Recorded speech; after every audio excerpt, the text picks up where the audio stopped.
अस्सलाम वालेकुम, मैं हूँ doctor Hafsa Khan. I am a physiotherapist and women health specialist.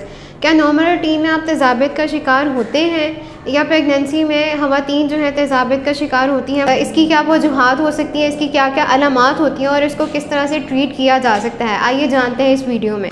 तेज़ाबियत को मेडिकल टर्म में इंडाइजेशन, हार्टबर्न या एसिड रिफ्लेक्स के नाम पर भी जाना जाता है। होता यह है कि ये ना सिर्फ प्रेगनेंसी में बहुत कॉमन है बल्कि ये मर्दों में, अनमेरिड ख़वातीन में और ख़ास करके यंग जनरेशन के बच्चों में ये तेज़ाबियत का बहुत ज़्यादा रुझान बढ़ गया है। तेज़ाबियत जो है, जैसे मैं पहले ज़िक्र कर चुकी हूँ कि ये प्रेगनेंसी में बहुत कॉमन होता है। प्रेगनेंसी में क्यों कॉमन होता है? क्योंकि एक तो आपकी बॉडी जो है वो बहुत सारे चेंजेस से गुजरी होती है, तो उन चेंजेस में आपके हार्मोनल चेंजेस होते हैं। आपके जब हार्मोन्स चेंज होते हैं तो उस वजह से आपको तेज़ाबियत हो सकती है। दूसरा ये है कि जैसे जैसे ख़वातीन की लेटर स्टेज ऑफ प्रेगनेंसी आती है तो उस दौरान उनके जो बेबी का हेड होता है वो ग्रो करता है, तो ग्रोइंग बेबी जो है वो प्रेशर डालता है आपके स्टमक पे, जिसकी वजह से आप तेज़ाबियत का शिकार होते हैं। और तीसरी बात ये है कि इसमें आपके जो स्टमक के जो मसल्स हैं वो जब रिलैक्स होते हैं, आप कोई ऐसी डाइट लेते हैं, आप कोई ऐसा फूड खाते हैं जिसकी वजह से आपके स्टमक मसल्स रिलैक्स हो जाते हैं और उनकी वजह से स्टमक एसिड जो है वो ईज़िली ऊपर आना शुरू हो जाता है, जिसकी वजह से आपको तेज़ाबियत फ़ील होती है। अब हम आते हैं कि इसकी क्या क्या अलामात हैं जिनकी वजह से आपको पता लगता है कि आप तेज़ाबियत का शिकार हैं। उन अलामात में सबसे पहले ये है कि आपको भारीपन महसूस होता है, आपको फीलिंग ऑफ हैवीनेस होती है, ब्लोटिंग होती है। उसके बाद ये है कि आपको सीने में दर्द और जलन महसूस होती है, आपको कभी कभार सिक भी महसूस होता है। फिर है कि आपको खट्टे डिकार का आना और खाना ऊपर को आना। ये सारी वो अलामात हैं जो तेज़ाबियत की तरफ में लेके जाती हैं। उसके बाद हम बात करते हैं कि वो क्या अहम चीज़ें हैं या वो क्या अहम हिदायत है जिन पे अमल करके हम तेज़ाबियत से बच सकते हैं। सबसे पहले ये है कि आप अपने डाइट और लाइफस्टाइल को मॉडिफाई करें। इसमें आपका ईटिंग और ड्रिंकिंग हैबिट्स आ जाते हैं। ईटिंग ये कि आप जो है वो स्मॉलर मील्स लें, मतलब ये कि आप पेट भर के खाना ना खाएं, आप जो है वो भूख रख के खाएं। जैसे कि हुज़ूर सल्लम का भी फरमान है कि खाना जो है वो पेट भर के ना खाएं बल्कि आप भूख रख के खाएं। तो इसलिए हम लोग जो है वो 3 लार्जर मील्स की बजाय 3 स्मॉलर मील्स ले लें। प्रेगनेंसी में ये होता है कि भूख बहुत ज़्यादा लगती है, लेकिन उन ख़वातीन को भी इस चीज़ का खास एहतियात रखनी चाहिए कि वो पेट भर के खाना ना खाएं। ये उनके लिए और उनके बेबी की सेहत के लिए नुकसानदेह होगा। फिर आता है कि आप ऐसे स्पाइसी फूड, फैटी फूड या चीज़ी फूड जैसे कि आजकल जंक फूड्स होते हैं, उन चीज़ों से अवॉइड करें जो कि तेज़ाबियत का बाइस बनते हैं।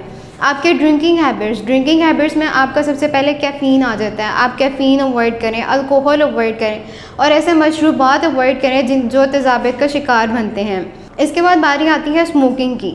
मर्द हज़रात जो कि बहुत ज़्यादा स्मोकिंग करते हैं, होता ये है कि वो एक तेज़ाबियत की वजह बनती है। इसमें यह है कि जब मर्द हज़रात स्मोकिंग करते हैं तो केमिकल्स जब वो इनहेल करते हैं तो वो केमिकल्स जो हैं वो आपकी तेज़ाबियत को बढ़ा देती है।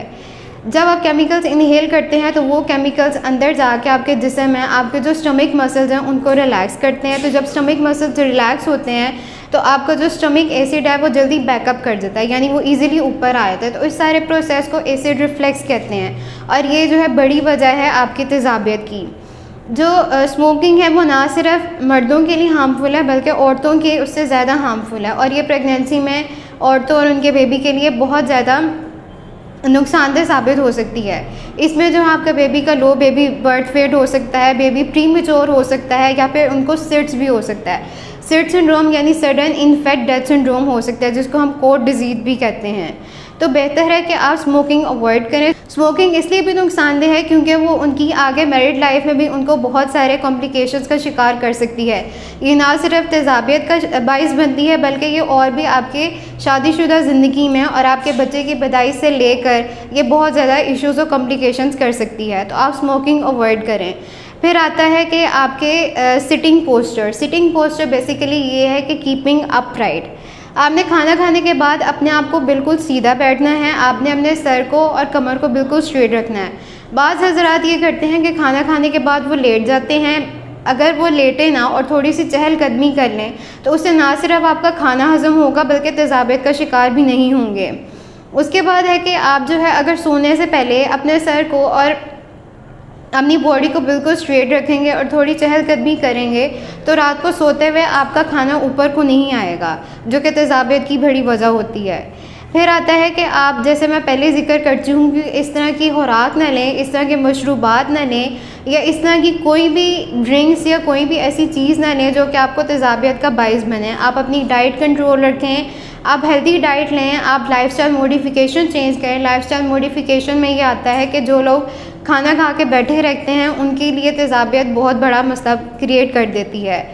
खाना खाते हुए आप जो है वो खाना खाने के बाद चहलकदमी करें, थोड़ी बहुत अपनी बॉडी की फ़िज़िकल एक्टिविटी करें। फ़िज़िकल एक्टिविटी में आप लोगों की स्ट्रेचिंग आ जाती है, आप लोगों के अदर बॉडी पार्ट्स मूवमेंट आ जाते हैं, आपकी वॉकिंग आ जाती है, आपकी जॉगिंग आ जाती है।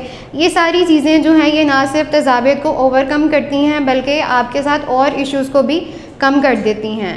बेसिकली होता ये है कि जब हम लोग इंडाइजेशन या जिसे तेज़ाबियत कहते हैं उसका शिकार होते हैं तो तेज़ाबियत की वजह से कुछ लोगों में चिड़चिड़ाहटपन भी आ जाता है। उस चिड़चिड़ाहटपन की वजह से उनके बॉडी के जो मसल्स हैं वो स्टिफ हो जाते हैं। और इसलिए अगर आपके इर्द गिर्द या किसी को भी इसका इशू हो तो वो स्क्रीन पे दिए गए नंबर पर रब्ता करें। हम आपको प्रॉपर असेस और प्रॉपर देखने के बाद, प्रॉपर गाइडलाइंस देने के बाद उनको प्रॉपर प्लान देंगे और बॉडी स्टिफनेस के लिए उनको एक्सरसाइजेस गाइड करेंगे। देखने और सुनने का बहुत शुक्रिया।